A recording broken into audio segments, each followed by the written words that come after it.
आचार्य श्री अपने संदेश में अहिंसा पर जोर दे रहे हैं। कह रहे हैं, बोध वाक्य है गुरुवर का, राम रहीम और महावीर के समय में राम रहीम और महावीर के समय में जिस भारत भूमि पर दया बरसती थी, क्या बात है, कितना बढ़िया शब्द का प्रयोग हुआ है।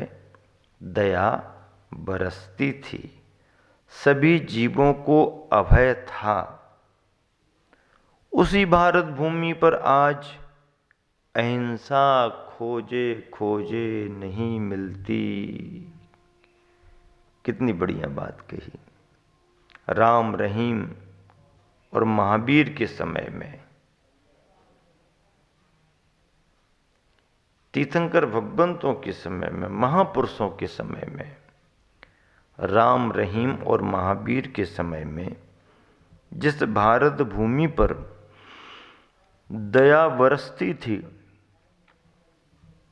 सभी जीवों को अभय था, उसी भारत भूमि पर आज अहिंसा खोजे खोजे नहीं मिलती। अगला बोध वाक्य है, भारतीय सभ्यता मिटती सी जा रही है। क्या? भारतीय सभ्यता मिटती सी जा रही है, फिर भी हम लोगों की मान्यता है कि सतयुग आएगा। फिर भी हम लोगों की मान्यता है कि सतयुग आएगा, विश्व में शांति आएगी, सतयुग आएगा, विश्व में शांति आएगी। और यदि हमारा आचरण शुद्ध नहीं है, क्या बात कर दी गुरुवर ने। कह रहे हैं कि आप भावना भाते बैठे रहो, किंतु यदि हमारा आचरण शुद्ध नहीं है तो वह सतयुग, वह विश्व में शांति न भूतो न भविष्यति, न भूतो न भविष्यति। आचरण शुद्ध नहीं है तो सतयुग भी नहीं आएगा और विश्व में शांति भी नहीं होगी। अगला बोध वाक्य, आज देश में सबसे बड़ी समस्या भूख प्यास की नहीं। आज देश में सबसे बड़ी समस्या भूख प्यास की नहीं, बल्कि भीतरी विचारों के परिमार्जन करने की है। आज देश में सबसे बड़ी समस्या भूख प्यास की नहीं है। भूख प्यास की समस्या जिनको है वो तो है, पर फिर भी भूख प्यास का इंतजाम हो रहा है, हो गया है, बल्कि भीतरी विचारों के परिमार्जन करने की है। भीतरी विचार, अपने अंदर के परिणाम, उनके परिमार्जन करने की है। इसी से विश्व में त्राही त्राही हो रही है, इसी से विश्व में त्राही त्राही हो रही है। क्या हो रही है? त्राही त्राही, त्राही त्राही मची हुई है, इसी से विश्व में त्राही त्राही हो रही है। यह समस्या धर्म और दया के अभाव से ही है। यह समस्या धर्म और दया के अभाव से ही है। एक दूसरे की रक्षा के लिए कोई तैयार नहीं, एक दूसरे की रक्षा के लिए कोई तैयार नहीं।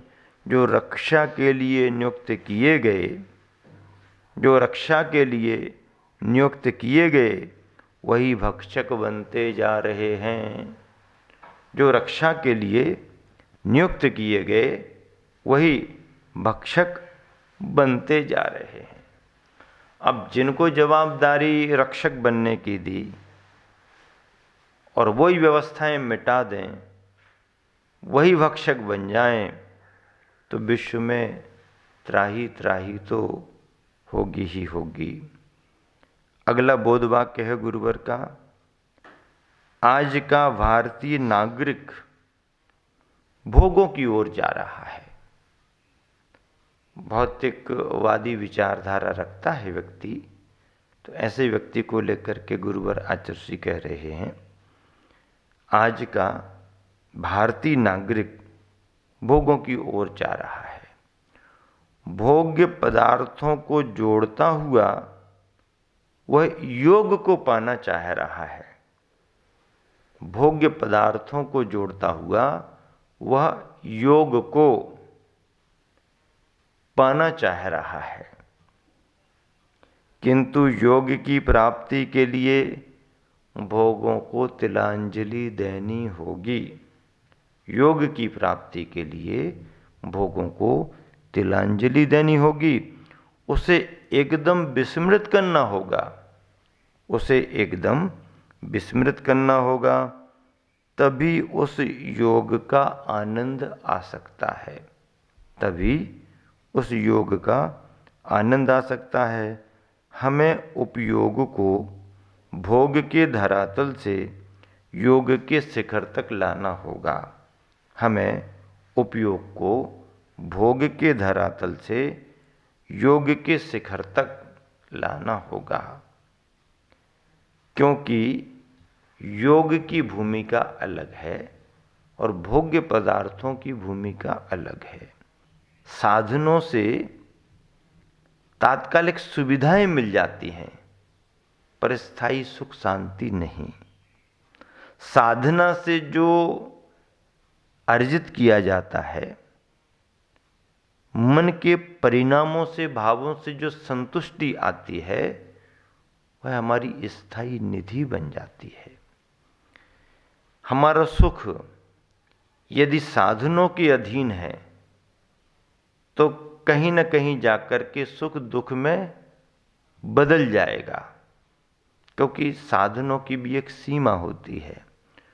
और हमारा सुख यदि हमारे विचारों पर आधारित है तो विचारों से संतुष्टि जो आती है वह हमारे पास स्थायी बनी रहती है।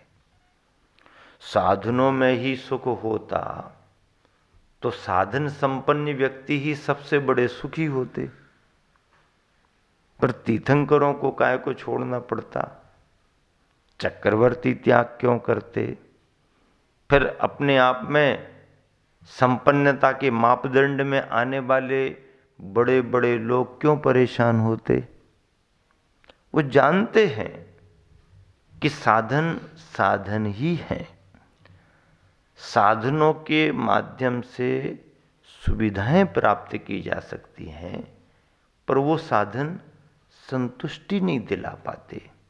क्योंकि आज के दिन जो साधन तुम्हें संतुष्टिदायक लग रहा है, ये पेन है, बहुत अच्छा है, इससे अच्छा पेन दूसरे के पास नहीं है, तो आज ये पेन जो हमारे तुम्हारे को संतुष्टिदायक लग रहा है, आज तक हमें संतुष्टि दे रहा, हम उसे सुख मान रहे, और इसी पेन के सामने कल कोई इससे अच्छी क्वालिटी का पेन और आ जाए तो तुम्हारा पेन फिर तुम्हारे लिए क्या देगा। यदि आप अपने पेन में संतुष्ट हैं और दूसरे पेन पर तुम्हारा ध्यान नहीं, तो वो सामग्री तुम्हें दुख का कारण नहीं बनेगी।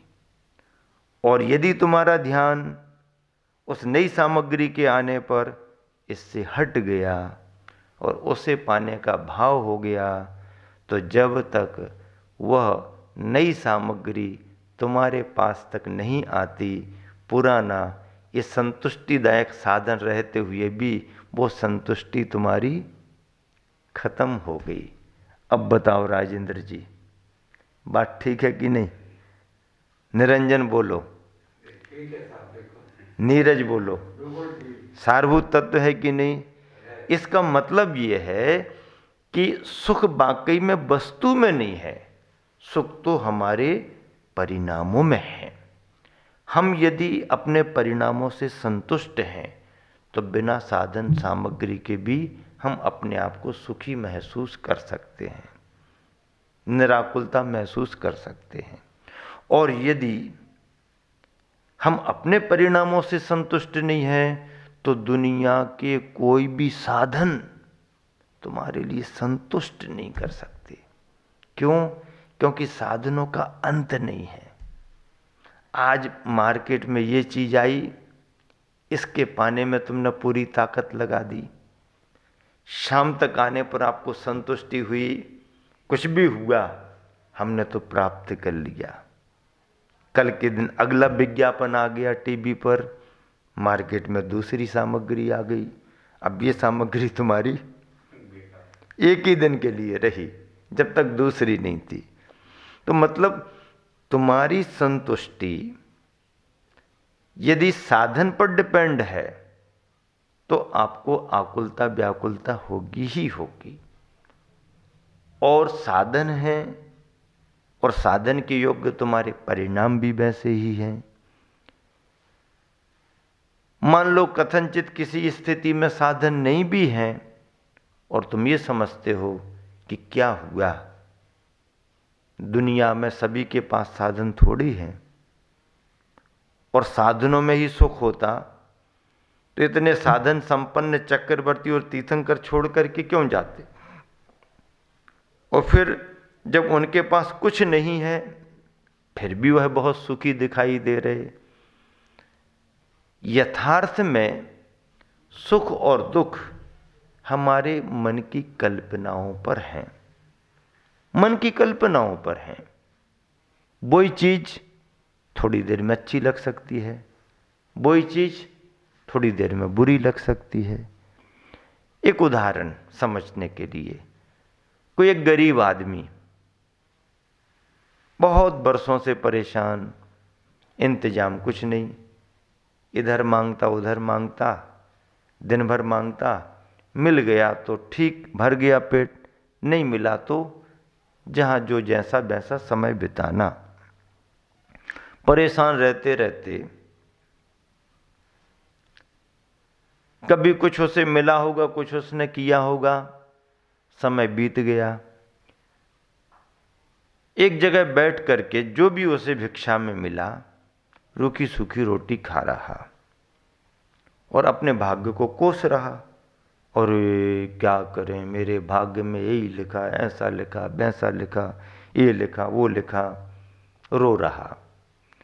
उसी समय कोई व्यक्ति वहां से निकला और उसने कहा, अरे भैया तुम यहां बैठे क्या कर रहे, रो रहे तुम? तुम्हारे नाम की चर्चा तो बाजार में चल रही है। क्या हो गया भैया, मेरी चर्चा क्या बाजार में होगी, मेरे पास क्या है? मैं तुमको जानता हूं, तुम्हारा ये नाम है ना? हाँ मेरा यही नाम है। तुमने कभी कोई लॉटरी का टिकट लिया था क्या? अब याद आ गया, हाँ लिया था टिकट। अरे तू यहां बैठा है, बाजार में जा, तेरे नाम की चर्चा हो रही, तेरे नाम का लॉटरी का टिकट खुल गया। खुल गया? कितने का खुला? इतने का खुला। मेरे नाम का इतने का खुल गया। और वही हाथ में रूखी सूखी रोटी, मुंह में वही आंसू आ रहे थे। अब चेहरे पर क्या हो गया? बहुत खुश हो गया, उछलने लगा, मेरे नाम का टिकट खुल गया, लाखों मिलेंगे मेरे लिए। अभी कुछ भी नहीं मिला। मिला क्या? अभी कुछ नहीं मिला, केवल समाचार मिला है कि तेरे को इतना मिल गया है। खुश हो गया, रूखी रोटी मुंह में, बहते हुए आंसू अभी भी दिख रहे, लेकिन समाचार लाखों मिलेंगे, मेरे नाम की खुल गई टिकट, खुश हो गया। अब दूसरा उदाहरण देखो, किसी रिसेप्शन पार्टी में दोस्तों के साथ में बातचीत करते हुए और मनपसंद आइटम खा रहे हैं, कोई विकल्प नहीं, निश्चिंत है, प्रसन्नता है। उसी समय घंटी बज गई मोबाइल की और समाचार उनने सुन लिया। अब जैसे ही उनने समाचार सुना तो वो चेहरे के हाव भाव खत्म हो गए। सामने वालों को अंदाज लग गया, अरे भाई कुछ समाचार गलत आ गया है, क्योंकि एकदम हाव भाव बदल गए। पूछा, भैया क्या बात है? अरे अब कुछ मत पूछो, जाने दो। मुंह में गुलाब जामुन है और समाचार आया, कोई नुकसान का समाचार आ गया, तो गुलाब जामुन का स्वाद खत्म हो गया। अब बताओ, कहां पर घटना घटी? वहां पर घटी। तुम्हारे साथ अभी कुछ नहीं घटा, जहां घटी घटी, पर उस समाचार ने इसके स्वाद को बेस्वाद कर दिया। भिखारी के हाथ में कुछ भी नहीं मिला, अभी रो रहा था केवल समाचार सुनते ही। तो अब बताओ, सुख और दुख सामग्रियों में है या हमारे मन के विचारों में है? यथार्थ तो मन के विचारों में ही है, फिर सामग्रियां उसमें सहयोगी बनती हैं, सामग्रियां सहयोगी बन जाती हैं। पर हानि भी बड़ी हो जाए पर व्यक्ति धैर्य रखता है और समझता है, तो उस आपदा विपदा को भी हिम्मत से झेल लेता है और समय निकाल देता है। चेहरे पर सिकन नहीं आने देता, सहन कर लेता सब। उसके अंदर के विचारों की दृढ़ता है, और यदि विचारों से सुदृढ़ नहीं रहता तो सारे साधन सुविधाओं में भी मानसिक कमजोर इतना हो जाता कि कुछ भी सुनने समझने को तैयार नहीं रहता। इसीलिए तो रामचंद्र जी जंगल में पत्तों की कुटियों में रह कर के भी खुश, प्रसन्न, और रावण जैसा व्यक्ति ठाट बाट सोने की लंका में रह कर के भी बेचैन। इसलिए धर्म का क्षेत्र है, पुण्य का उदय है, कोई बात नहीं, अच्छा समय है, अच्छा उपयोग करो। अशुभ कर्म आ गया है, सभी को आता, बड़ों बड़ों को भी आता, कोई हमारे साथ नई बात थोड़ी है। आ गया है तो पूरी जिंदगी थोड़ी बना रहेगा, और जीवन में भी बना रहे तो भवांतर थोड़ी जाएगा। कर्म की तो स्थिति है, आया है, स्थिति पूरी करने पर जाएगा। तो अशुभ कर्म आने पर अपने को संभालता है, और पुण्य कर्म आने पर अपने समय का, सामग्री का अच्छा उपयोग करता है। यही व्यक्ति का जीवन महान माना गया, महावीर हो।